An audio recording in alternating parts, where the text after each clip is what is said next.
साहित्य पाहिलं होतं, आता कृती करूया. सांगा. पहिले आपण बटर घेऊया. बरं. अजून घ्या ते. अजून घेऊ? हो. मी तेल तूप बटर याचा वापर जास्त जरा जास्ती करता का बरं? डाएट या कॉन्सेप्ट वर तुमचा विश्वास नाही का? पण टेस्ट जास्त माझ्यासाठी महत्वाची. बर ठीक. यामध्ये आपण आता कांदा टाकूया. बरं. 1 वाटी कांदा लागेल. बर. परतून घ्यायचं. हो. कांदा बटरवर गुलाबी रंगावर परतून घ्यायचं. ठीक आहे. आता आपण टोमॅटो टाकू. टोमॅटोचे काप घालूया. टोमॅटो थोडा मऊ. हे परत बेक करायचं असतं त्यामुळे आपण फारही परतून नाही. अच्छा, ही पण रेसिपी बेक करायची आहे. बेकिंगच आहे. बर. नंतर त्यामध्ये ह्या रंगीत शिमला मिरची, रेड येलो ग्रीन तिन्ही कलरचे सगळे लागणार आहेत. थोडं ठेवलं तर हां बस. 1 चमचा आलं पेस्ट आणि 1 चमचा लसूण पेस्ट. 1 चमचा लसूण. लगेच फरक जाणवतो. आता हे एकजीव करूया. बरं. मीठ मिरपूड कॉन्टिनेंटल डिशेस मध्ये मिरपूडचा वापर असतोच. अजून कॉन्टिनेंटल डिशेस मध्ये सॉसेस पण वेगवेगळे असतात. हो, तो व्हाईट सॉस जो मगाशी आपण केला तो मेन सॉस आहे. बरोबर. आता हे आपलं परतून झालेलं आहे. आता आपण लेअरिंग करूया. बरं. गॅस बंद करूया. गॅस बंद. लेअरिंग साठी आपण बेकिंग डिश घेतलेली आहे. बेकिंग त्याला ग्रीसिंग पण करून आहे. हो हो. ओके. आता त्यात वांग्याचे काप आधी ठेवूयात आपण, म्हणजे पूर्ण तळाला पसरवून घ्यायचं. बरं ठीक आहे.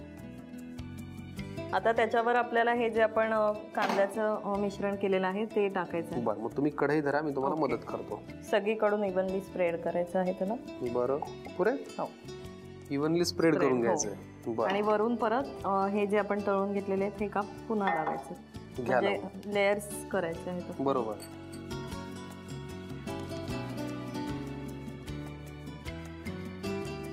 वा. ग्रीसिंग केलेल्या बेकिंग ट्रे मध्ये आपण हे व्यवस्थित इव्हनली स्प्रेड केलं आणि परत वरती वांग्याचे काप ठेवले. आता त्याच्यावर आपल्याला ही बडीशेपची पावडर केलेली आहे ती वरून फक्त स्प्रिंकल करायची आहे. बर. म्हणजे बेक केल्यानंतर त्याचा स्वाद त्याच्यामध्ये उतरेल. बरोबर. आणि ही डिश आपण आता 10 मिनिटं बेक करायला ठेवायची. बरं. किती डिग्री सेल्सिअस वरती? 180. सेम. थोडासा कलर चेंज होईपर्यंत. बरं ठीक आहे. 10 मिनिटं 180 डिग्री सेल्सिअस वरती. बरोबर. मग तयार होईल वांग्याचा मुसाका. हे सगळं आम्ही करून घेतो, तोपर्यंत तुम्ही लिहून घ्या साहित्य आणि कृती. वांग्याचा मुसाका बनवण्यासाठी लागणारे साहित्य: बटर, रंगीत सिमला मिरची, तेलावर परतलेले वांग्याचे काप, कांदा, टोमॅटो, काळी मिरी पूड, आल्याची पेस्ट, लसूण पेस्ट, बडीशेप पावडर आणि मीठ. कृती: प्रथम कढईमध्ये बटर गरम करून त्यामध्ये 1 वाटी कांदा परतून घ्यावा. नंतर त्यामध्ये टोमॅटो, रंगीत सिमला मिरची, 1 चमचा आलं पेस्ट, 1 चमचा लसूण पेस्ट, मीठ आणि मिरेपूड घालून मिश्रण एकत्र करून घ्यावं. बेकिंग ट्रेला बटर लावून त्यामध्ये खालच्या बाजूला वांग्याचे काप पसरवून त्यावर कांदा आणि सिमला मिरचीचं एकत्रित मिश्रण पसरवून वरून पुन्हा वांग्याचे काप आणि बडीशेप पावडर घालावी. ओव्हन मध्ये 10 मिनिटं 180 डिग्रीला डिश बेक करून घ्यावी आणि सर्व्ह करावी.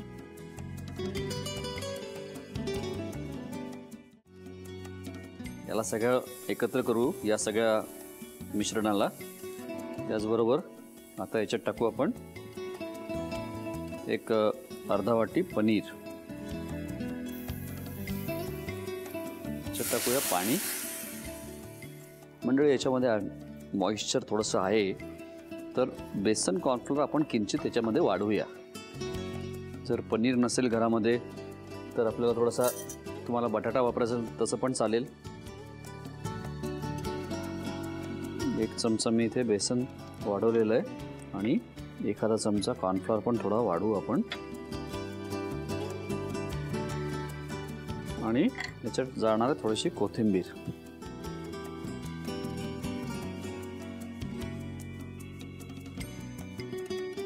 प्लेटमध्ये थोडंसं कॉर्नफ्लॉवर टाकतोय.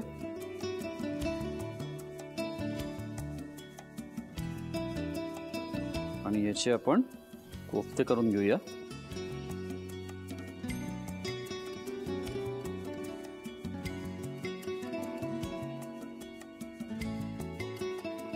याला आता इथे गॅस बंद केलेला आहे. याला थोडं थंड करून घेतो, वाफ याची जायला पाहिजे. नंतर आपल्याला याला वाटून घ्यायचं आहे. आणि इथे आपण तेल तापत ठेवलेलं आहे आणि आपण इथे आता कोफ्ते फ्राय करून घेणार आहोत.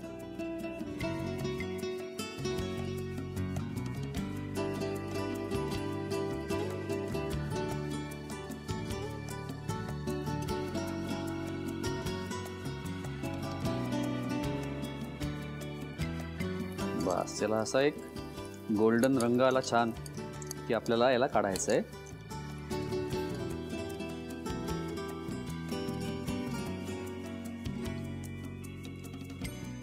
गॅस बंद केलेला आहे आणि हे कोफ्ते सगळे मी काढून घेतलेले आहेत.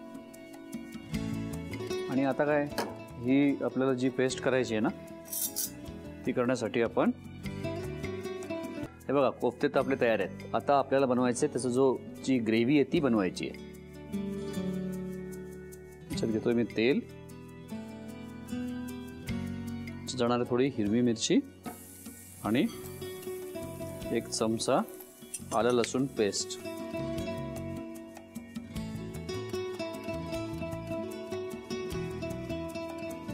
त्याचबरोबर याच्यामध्ये टाकतो थोडी हळद आणि मग याच्यात जाणार आहे ही कांद्याची, काजूची आणि चारमगजची पेस्ट.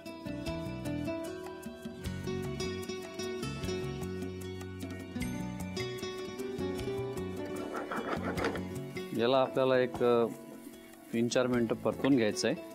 हे मिश्रण व्यवस्थित शिजलं पाहिजे. त्याच्यामध्ये जाणार आहे आता काळी मिरी. काळी मिरीचा फ्लेवर चांगला आला पाहिजे, त्याचा स्वाद ग्रेव्हीला चढला पाहिजे मस्त.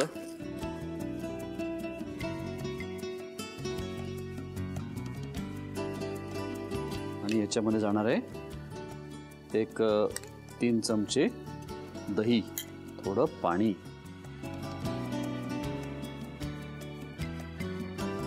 त्याचबरोबर मला याच्यात थोड्याशा धणे जिरे पूड किंचित टाकायची याच्यामध्ये, ती पण टाकून घेतो. जिरे पूड टाकलेले, थोडीशी 1-2 चिमूट धण्याची पूड आणि थोडीशी इथे वेलची पूड थोडी टाकणार आहे मी याच्यात. याच्यात जाणार आहे मीठ.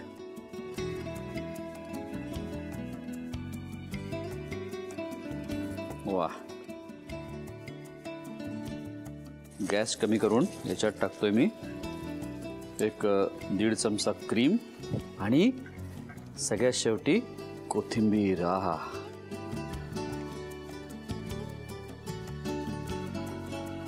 बस मंडळी, आता याला मी काय करतो, या ग्रेव्हीला प्लेटमध्ये काढतो आणि वरती कोफ्ते ठेवतो आणि त्याची सजावट करतो. मी हे करून घेतो, तोपर्यंत तुम्ही साहित्य आणि कृती लिहून घ्या.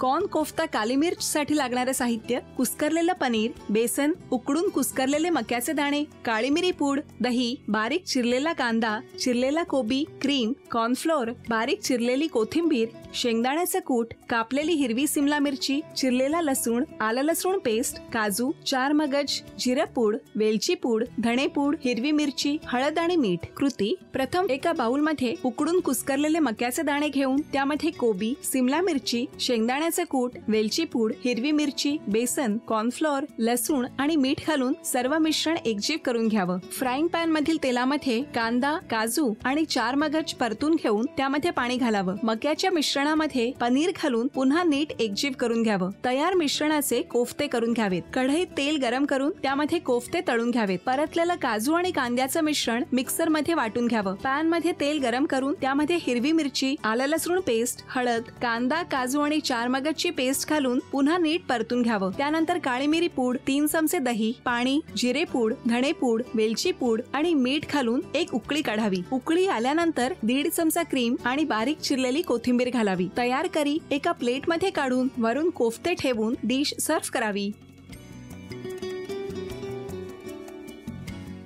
मंडळी, आपल्या आजच्या इटालियन सफरीवर आपण पहिले चाखणार आहोत मिनेस्ट्रॉनी सूप. आपण आता करणार आहोत आचारी कुलचा.